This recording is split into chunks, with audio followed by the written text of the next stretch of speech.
What's up everybody, Sunkissed here, and in today's video, I'm going to be showcasing what is probably the most broken build to date I've been able to show on this channel. It's a Feral Ghoul Melee build using the chainsaw, and this build is capable of literally instantly melting Scorch Beasts, taking down the Ultrasight Snake in less than 30 seconds solo, uh, taking out Earl Williams in like 6 seconds with only a few people, taking out the storm goliaths in a couple of minutes. I mean, it's absolutely ridiculous. So hopefully you stick around to learn how I'm doing it. Maybe you can give this build a try. I'd like to know down in the comments if you've dabbled in melee before or if you've just stuck with ranged weapons. Either way, hopefully this build may change your mind. Again, real quick, we'd just like to ask that you subscribe as we're close to 5,000 subs, and I'll catch you at the end of the video.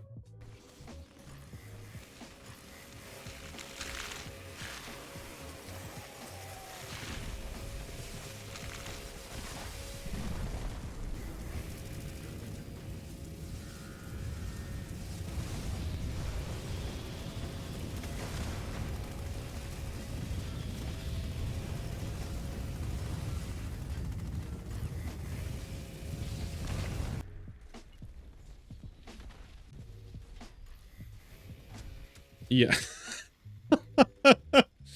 3-star legendary Scorch Beast just gone in a like millisecond.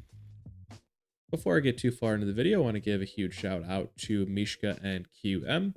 They really kind of put me on to the chainsaw and Feral Ghoul Melee. I've tested it in the past, but they kind of really showed me how strong it could be somewhat recently. So huge shout out to them. Thanks for showing me so I can show all of you guys.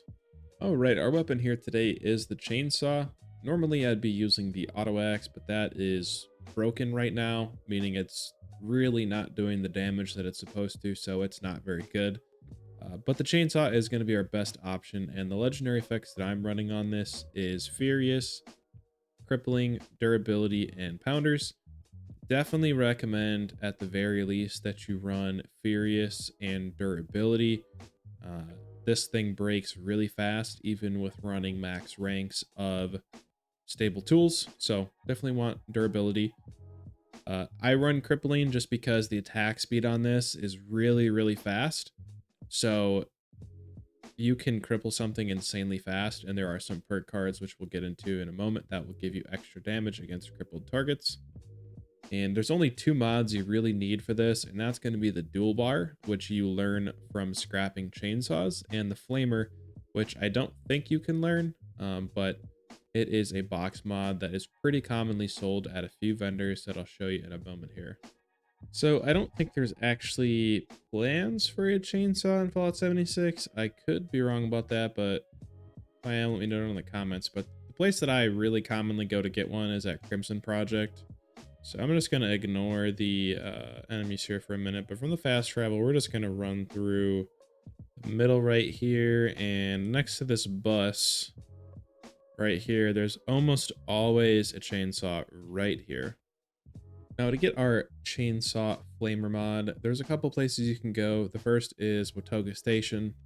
There's also a place, I haven't discovered it on this character yet, but it's right here. It's called Watoga Shopping Plaza. And then up over here in this general area, Berkeley Station. All 3 of those vendors can sell the chainsaw flamer mod. Let's go see if they have it here. It seems like most of the time they do have it. Yeah, so they have the chainsaw flamer here. This is the one you're going to want to get from the vendor here. And as I mentioned earlier, the dual bar, that is learned by scrapping chainsaws. So you can farm that chainsaw spawn location that I showed and scrap there. Or if somebody knows that you're friends with that knows how to craft that mod, they could craft it onto your chainsaw before you put legendary effects on it, and then just drop it back for you. One quick thing, there is a known bug where if you switch between weapons or you get staggered, the chainsaw kind of just will just not work sometimes. So your best bet honestly is just to do an RB or whatever the power attack button is on whatever platform you're playing on, and then that should let you start hitting the chainsaw again. So again, if you get staggered or for some reason the chainsaw is not working, just do a power attack and then go back to attacking and it should work. The other weapon that I use primarily with this build is the Elder's Mark with Crippling on it. Now, this is definitely more of a utility weapon and not a need to have. For me, the most important thing is just that I have something with decent accuracy that has limb damage on it, because we can stack 2 cards in agility to give us a total of 200% limb damage, which definitely makes it easy to cripple targets that are far away, mostly referring to Scorched Beasts, or for helping on the Inno 6 Guardian when we're not able to get onto the platform, those sorts of things. But the Elder's Mark is earned by completing the Beast of Burden public event. It's a chance to drop from that. So if you can, try and farm that event. Someone might have one for sale at their camp as well. Probably 4 to 6,000 caps is what you'd be looking to pay for one of these. Again, don't need Elder's Mark. You could rock with the Fixer, Handmade, Combat Rifle, whatever it is. Just the only thing that's honestly important is getting limb damage as a 2nd star. And as a ghoul, it is really nice to have if you can get your hands on a Stabilizer's 4th star mod. That will give it a lot better accuracy to use when you're trying to manually aim. For our armor today, we will be using power armor, and it's a full set of Vulcans, and that's just because we're going to be sprinting a lot to get close to targets. We're going to be using the chainsaw, which kind of eats through AP, so we're going to use a lot of fusion cores. So we definitely want to get our AP regen up and also have a slower fusion core drain, so Vulcan will help us do that. 1st star, I am currently running Aristocrats because they changed how that works. Now Aristocrats actually has a chance to deflect damage back to the enemy. So it doesn't necessarily replace doesn't necessarily replace Reflective, but it definitely helps. And if you run Aristocrats in combination with Reflective, it's pretty nasty. I'm not running that on this set. You could do that if you'd like. But the other stars, I think, are kind of the way to go. And 2nd star, +2 strength, pretty straightforward. We're running a melee build. Strength directly affects how much damage you do with melee, so having extra strength on each piece is nice because that'll give us an extra 10 strength. And the fact that we're in power armor also gives us an extra 10 strength by default. Through Hikers is nice as the 3rd star because it will free up a total of 4 perk points on your build, so you don't have to run Through Hikers, the perk card, and you also don't have to run Traveling Pharmacy. And then we have a full set of Bruisers because that just straight up buffs our melee damage up to 25% since we have a full set of that. For the legs, we're running Calibrated Shocks. The torso, we are running a jetpack, and if you want to solo the snake or at least have any meaningful contributions to fighting the snake in the raid, you definitely want a jetpack because you'll use your jetpack and spam coffee to get up and hit the snake. And for the arm pieces, we actually run gimbal bracers. Now you could run ultrasight bracers because that will apply a poison damage to whatever melee target you hit, which will help stack with Deal Sealer since that's based on how many impairments the target has. But the reason I have gimbal bracers on both arm pieces is when you're a ghoul, you lose like 300% gun accuracy. But if you run gimbal bracers on Vulcan power armor, it's kind of manageable. Like you can see my hip fire spread right now is not atrocious. And like we can at least hit something within some kind of reason when you're running that. So that's the armor. Moving on to our mutations. There's not a ton that are super mandatory. I would definitely say carnivore, 100% you want that because that will give us extra benefits from meat, and the only way to get melee damage buff directly is from meat. So you're gonna want to run carnivore. Herd mentality is good because that'll give +3 to all strength when on a team, which will give us +3 strength, so extra melee damage there.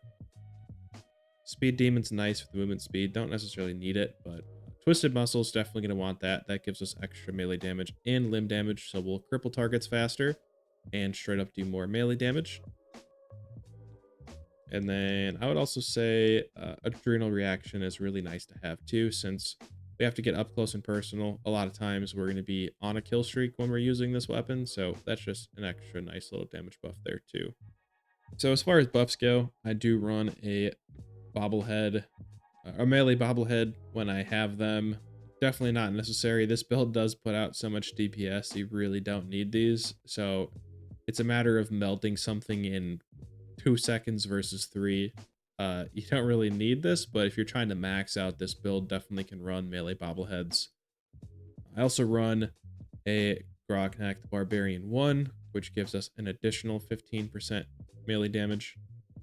No chems because that would get rid of our feral status, but for food, there are a couple of buffs that give you 213% melee when you're on a team. I'm not on a team currently, so it shows 170, but while on a team, Tasty Mutton Meat Pie will give me an extra 213% melee damage. Same thing with Tasty Mutant Hound Stew, Tasty Yagwai Steak. Like, there's a few of the 213% melee buffs. There's even some that give you 80 that are just camp generated or are much more simple to craft.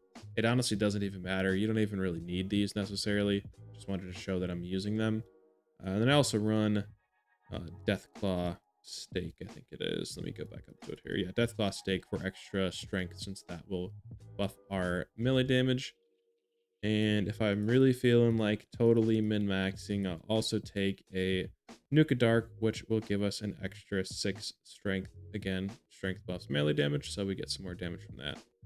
Moving on to the perk loadout and special point allocation, we have 11 strength, 4 perception, 10 endurance, 11 charisma, 8 intelligence, 8 agility, 4 luck.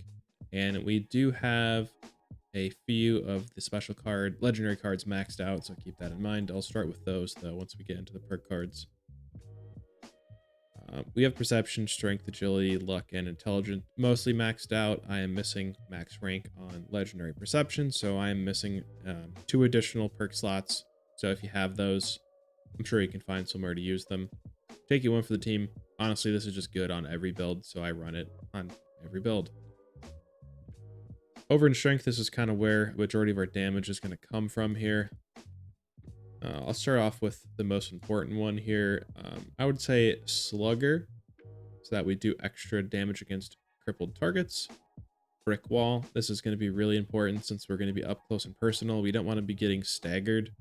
The chainsaw can be kind of buggy sometimes when you do get staggered, so preventing or minimizing the amount we get staggered is really nice. Bone Shatterer is going to give us an extra 75% limb damage. So this plus our limb damage on the weapon and then limb damage from this perk, we're just under 200% limb damage with melee weapons with how fast the chainsaw attacks. That is a lot. We'll just say that. Armskeeper, just so that we keep our weapons weighing less. Incisor for armor penetration. And Scattershot, I haven't like tested this, but I think that this works for melee weapons as well. It doesn't specify that it's on ranged weapons, so I think it works. I guess let me know down in the comments if it doesn't. Perception, Number Cruncher does work on melee weapons, so we're running Number Cruncher. Tormentor, since we are going for crippling enemies.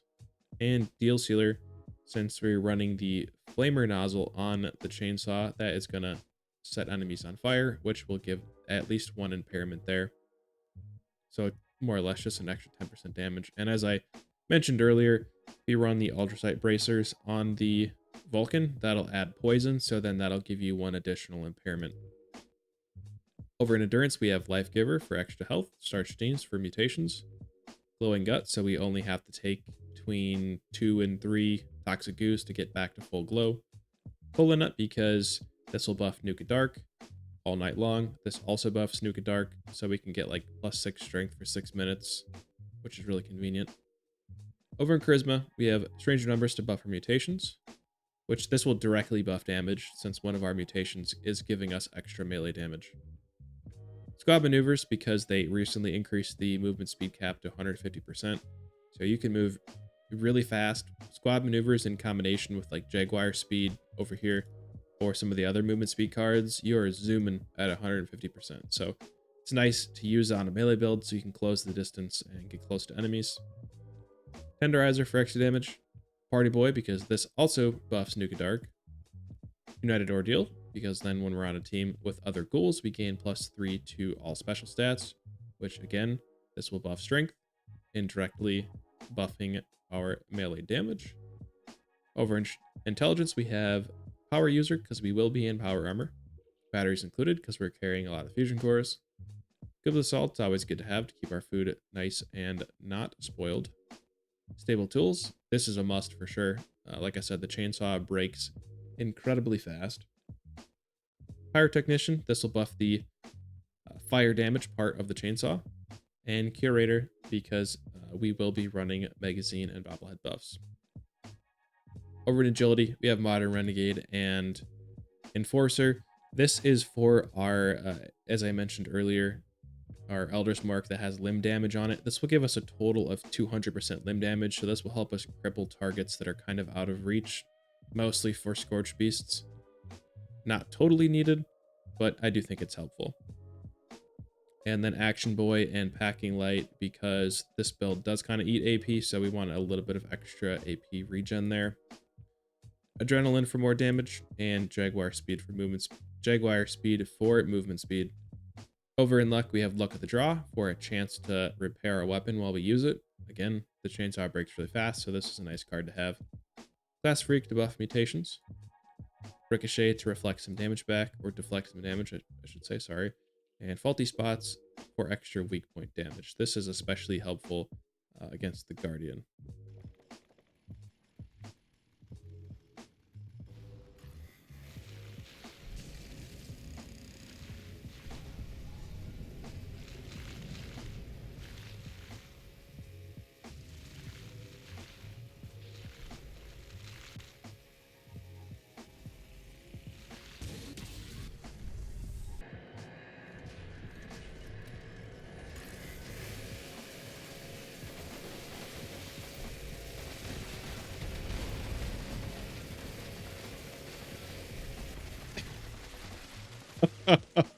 Oh my god. That is ridiculous.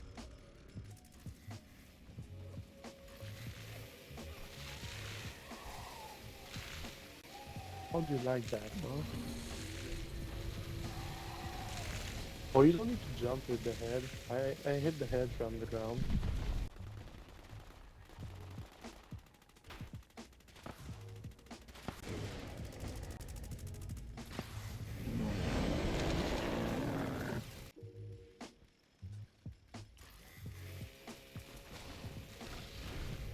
Yeah.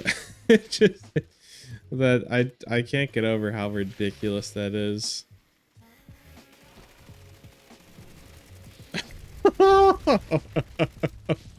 It didn't stand a chance, dude. Oh, a chainsaw though.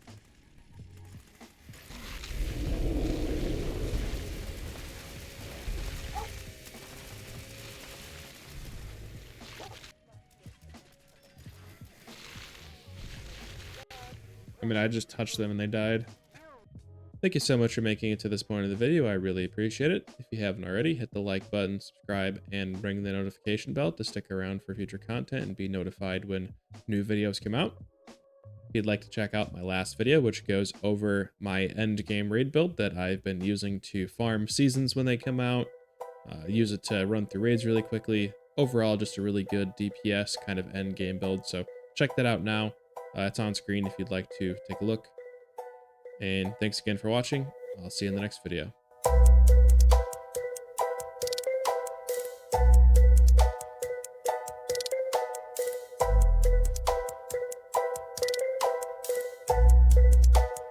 Mm.